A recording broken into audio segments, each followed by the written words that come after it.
Hello guys, আজকে অর্ধেক makeup করে তোমাদের সঙ্গে ব্লগটা স্টার্ট করলাম। আজকে যাচ্ছি একটা স্পেশাল জায়গায়, মানে একটা বাড়িতে। তো কাদের বাড়িতে যাচ্ছি আর কি করতে যাচ্ছি তোমরা দেখতে থাকো, তাহলে বুঝতে পারবে। আমি এখন বলবো না যে কি কারণে যাচ্ছি, পরে তোমাদের সঙ্গে সবটাই শেয়ার করব। আশা করি তোমাদের ভালো লাগবে, তোমরা লাস্ট পর্যন্ত দেখতে থাকো। ফাইনালি রেডি হয়ে গেছি, মারও এখন হয়ে গেছে। তো এখন বেরোবো, সবাই মিলেই যাব বাড়ির। তো বেরোই, তারপরে তোমাদের সঙ্গে আবার কথা হবে।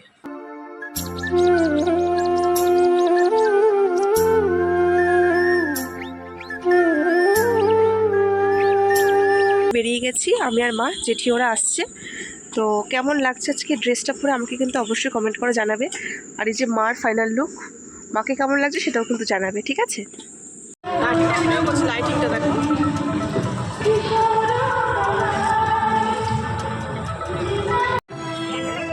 তারপর তো আমরা এখন যাচ্ছি, আর অনেকগুলো প্যান্ডেল দেখতে দেখতে গেলাম। সবকটা ঠাকুর দেখা হয়নি। আমরা যে রাস্তা দিয়ে যাচ্ছি এখন, এটাই এখন একটু খোলা রয়েছে, সব রাস্তা এখন নো এন্ট্রি হয়ে গেছে, তাই খালি প্যান্ডেলগুলো দেখতে দেখতে যাচ্ছি। আর রাস্তার পাশে খুব সুন্দর মেলা বসেছে, তাই তোমাদের সঙ্গে একটু শেয়ার করলাম। কল্যাণগড়ে প্রত্যেক বছরই খুব সুন্দর সুন্দর ঠাকুর হয়, প্যান্ডেল হয়, আর খুব সুন্দর মেলাও নাকি হয়, কিন্তু প্রত্যেক বছর না আর আসা হয় না। তাই এই বছর যখন এসেছি, তাই ভাবলাম আমি সব কিছুই তোমাদের সঙ্গে শেয়ার করব। তো চলো, বেশি বকবক করবো না, তোমরা দেখতে থাকো।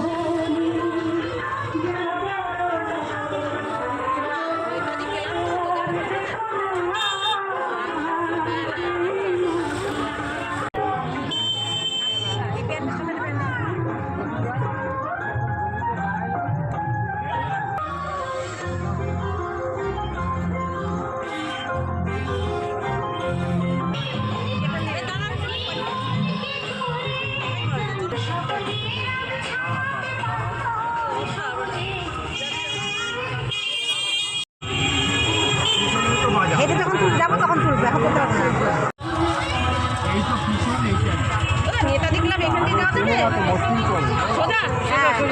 সোজা সোজা সোজা চলো।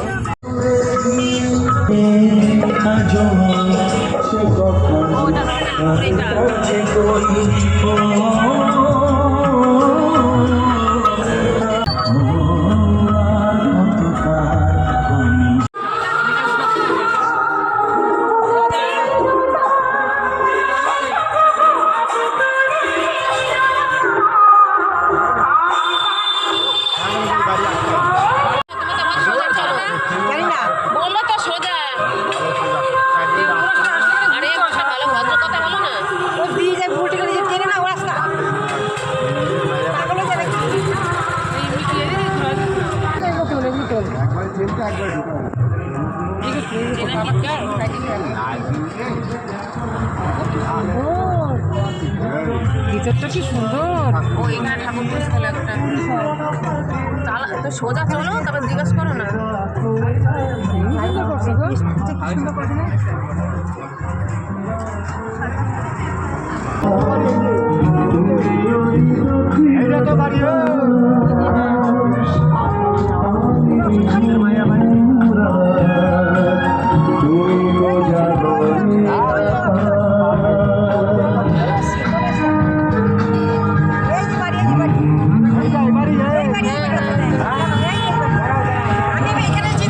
ফাইনালি তো আমরা চলে এসেছি।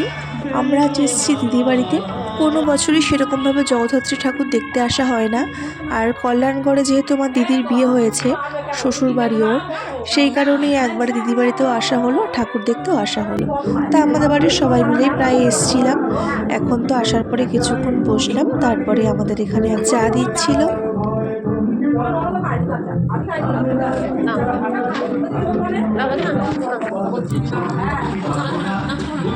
চা খাওয়ার পরে দিদির শাশুড়ি বলল যে চলো তোমাদের সব কটা ঘর ঘুরিয়ে ঘুরিয়ে দেখাই। আর ইনি হচ্ছেন আমার দিদির শ্বশুর, যিনি মারা গেছেন এই 2 বছর হলো।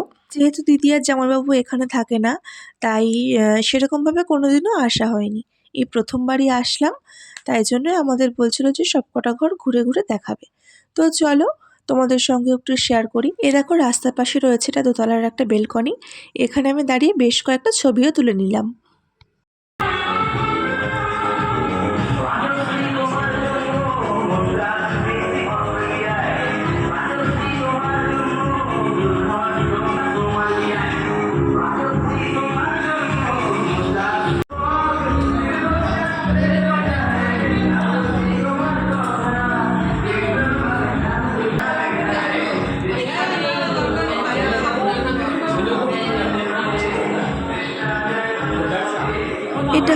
দিদির ঘর আছে, দিদিরা ঘরে থাকে না, ওরা বাইরে থাকে, তাই জন্য ঘরটা একদমই ফাঁকা রয়েছে।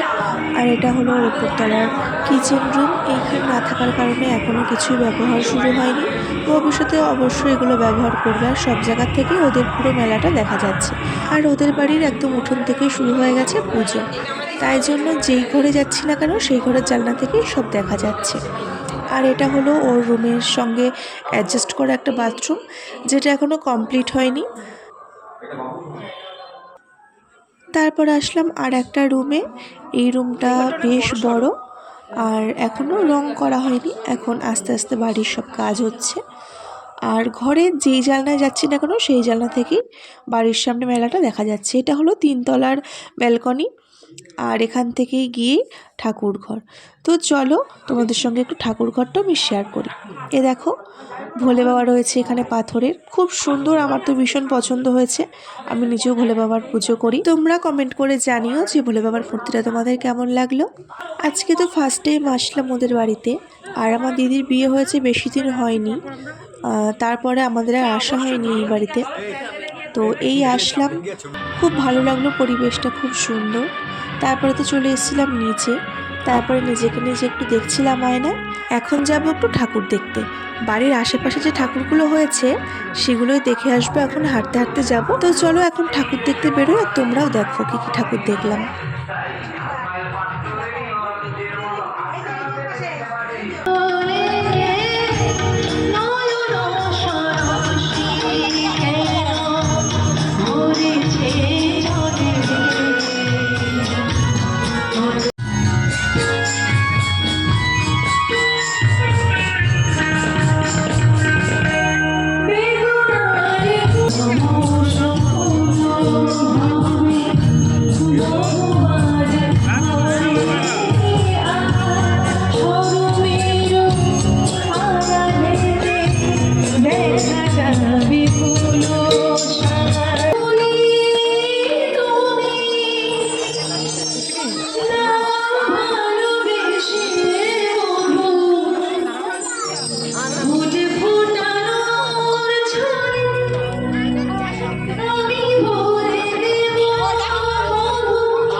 দেবীনগর আদিবাসী বিদ্যুৎ পরিচালনায় আমাদের ফিটনেস সেন্টারের ছোট্ট একটি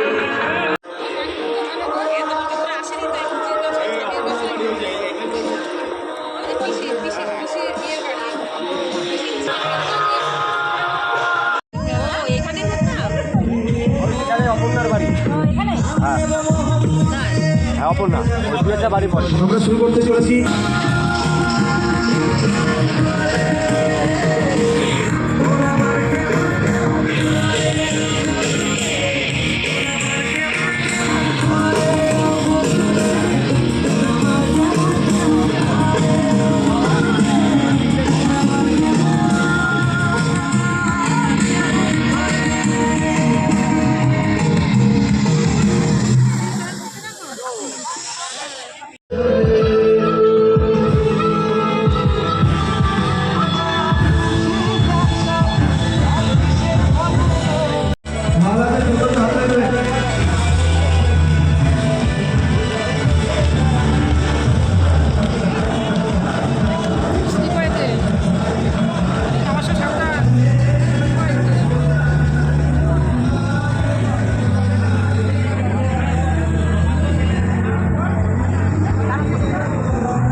দু একটা ঠাকুর দেখে তো আবার দিদি বাড়িতে আসলাম।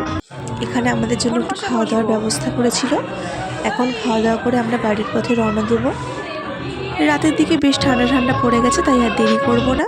খাওয়া দাওয়ার শেষে কিছুক্ষণ গল্প করার পরে তারপরে আমরা ফাইনালি বেরিয়ে পড়লাম বাড়ির উদ্দেশ্যে। এখন বাড়ি যাব, আর বাড়ি যাওয়ার সময় অনেকগুলো লাইটিং দেখতে দেখতে গেছি।